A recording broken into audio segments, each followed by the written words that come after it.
नमस्कार, मैं हूं सुशील कुमार यादव।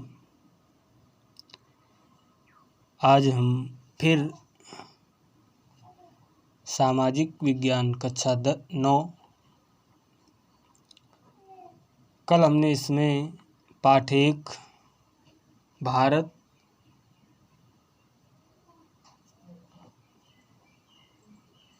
आकार और स्थिति के बारे में पढ़ा था। आज फिर हम इसी पाठ से मानचित्रों के माध्यम से समझने का प्रयास करेंगे। तो आइए, कक्षा 9 के वो सभी छात्र जो ऑनलाइन जुड़े हुए हैं, पढ़ाई कर रहे हैं, वो सभी छात्र मेहनत से पढ़ाई करें और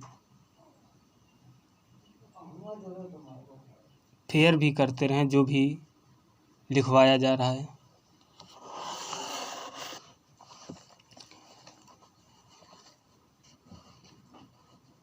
कल इस मानचित्र में हमने ये समझा भारत का देशांतरी विस्तार कितना है, अक्षांशीय विस्तार कितना है, भारत में मुख्य 2 गलियारे कौन से हैं, उनकी दूरी कितनी है। और आज हम अगले मानचित्र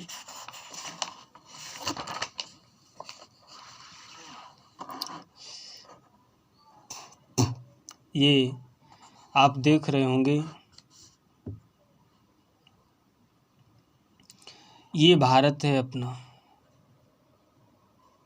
वर्ल्ड का मानचित्र दिखाया गया है, लेकिन इसमें दिखाया ये गया है, यहाँ पर ये लिखा है वायु मार्ग और ये समुद्री मार्ग। 2 मार्गों को इसमें दर्शाया गया है। सीधी लाइन जो है ये वायु मार्ग है और ये डैश करके जो लाइन है ये समुद्री मार्ग है। तो आप यहाँ से देख सकते हैं कि भारत में अंतर्राष्ट्रीय वो हवाई अड्डे कौन से हैं जहाँ से किसी भी देश को हम जाना चाहें तो जा सकते हैं। तो सबसे पहले ये पश्चिम बंगाल में कोलकाता, वहाँ से ये इधर ये आरेख दिया गया है। ये जिन जिन देशों को अंतर्राष्ट्रीय एरोप्लेन जाते हैं ये दर्शाया गया है इसमें। और जो भी भारत में जलमार्ग है, समुद्री मार्ग, वो तुम्हारा महाराष्ट्र मुंबई से ये डैश करके जो लाइनें हैं, इन देशों को जलमार्ग दर्शाया गया है। ठीक है, तो इस मैप में ये सभी जानकारी दी गई है। और इस पाठ में सभी को मालूम है कि भारत का क्षेत्रफल कितना है। तो 32,87,263 वर्ग किलोमीटर भारत का कुल क्षेत्रफल है। और विश्व में क्षेत्रफल की दृष्टि से भारत का 7वां स्थान है। और भारत में वो राज्य जिसका सभी राज्यों से क्षेत्रफल अधिक है वो है राजस्थान। और सबसे कम क्षेत्रफल वाला राज्य हमारा गोवा है, जो यहाँ जल सीमा से लगा हुआ है, छोटा राज्य है, कर्नाटक और केरल के बीच में। तो ये सब इसमें दिखाया गया है। और फिर अगला मानचित्र है, इसमें दिखाया गया है अंतर्राष्ट्रीय सीमा और राज्य सीमा। ये जो लाइन खींची हुई है ये अंतर्राष्ट्रीय सीमा है और ये जो बिंदु जैसी लाइन है ये राज्य सीमा है। तो ये जो देख रहे हो आप, ये राज्य सीमाएं हैं और ये जो हैं ये सीमा, ये अंतर्राष्ट्रीय सीमा कहलाती है। ये जो भारत की सीमा है ये अंतर्राष्ट्रीय सीमा कहलाती है। और भारत के अंदर जो ये राज्य की सीमाएं होती हैं वो इस प्रकार ये खींची गई हैं, इसमें दिखाया गया है।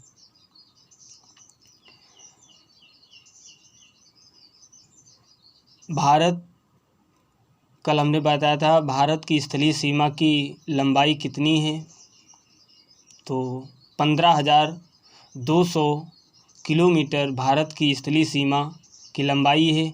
यहाँ ये गुजरात है, गुजरात का कुछ हिस्सा स्थलीय सीमा से लगा हुआ है पाकिस्तान से, और फिर ये सीधा राजस्थान, पंजाब, जम्मू और कश्मीर से होकर के फिर ये हिमाचल प्रदेश, उत्तराखंड और ये उत्तर प्रदेश, ये नेपाल है। उत्तर प्रदेश से फिर बिहार और ये है सिक्किम यहाँ पर, फिर ये भूटान देश है और यहाँ पर ये असम है। फिर अरुणाचल प्रदेश, जहाँ हिमालय पर्वत अपने देश में जम्मू कश्मीर से लेकर के अरुणाचल प्रदेश तक फैला हुआ है। और फिर ये इधर नागालैंड है, मणिपुर है और मिज़ोरम, ये स्थलीय सीमा पर स्थित राज्य हैं। और इन राज्यों की संख्या लगभग 13 राज्य हैं जो स्थलीय सीमा पर स्थित हैं। और कल हमने बताया था कि जलीय सीमा पर स्थित राज्यों की जलीय सीमा की लंबाई कितनी है, तो वो है 7,500 किलोमीटर। और इस 7,500 किलोमीटर में तुम्हारा जो ये अंडमान और निकोबार द्वीप समूह हैं, इनकी भी सीमा इसी में जुड़ी हुई है। इधर तुम्हारा दमन और दीव और एक केंद्र शासित प्रदेश पड़ता है जिसका नाम है दादर और नगर हवेली।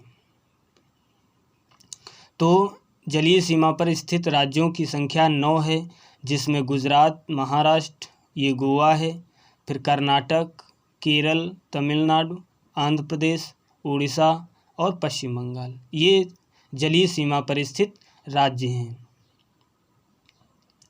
तो इस प्रकार से ये मैप के माध्यम से इसमें दिखाया गया है।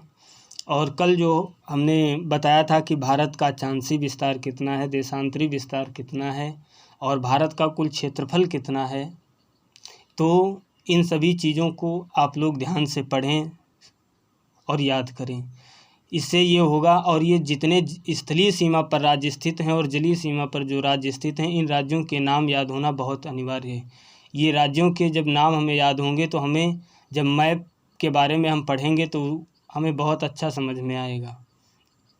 और ये परीक्षा में भी 10 नंबर में पूछे जाते हैं।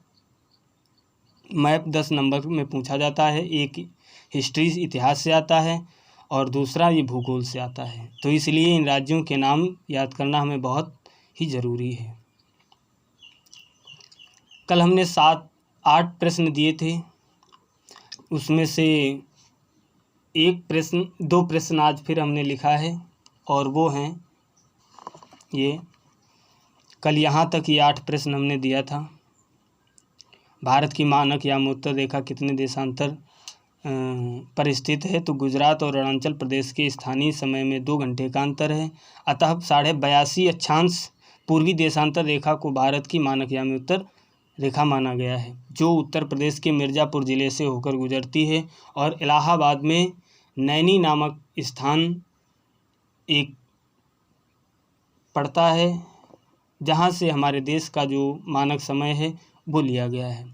फिर आज हमने इसमें 2 प्रश्न दिए हैं, स्थलीय सीमा पर स्थित राज्यों के नाम, तो ये राज्य हैं, इनको आप लोग ध्यान से लिखना और पढ़ना। और फिर अगला प्रश्न है कि भारत की जलीय सीमा पर स्थित राज्यों के नाम, तो ये जलीय सीमा पर स्थित 9 राज्य हैं। इन सभी प्रश्नों को आप लोग नोटबुक पे शेयर करिए और मेहनत से पढ़ाई करिए। आज के लिए इतना ही। कल पाठ 2 भूगोल से हम पढ़ेंगे। जय हिंद, जय भारत।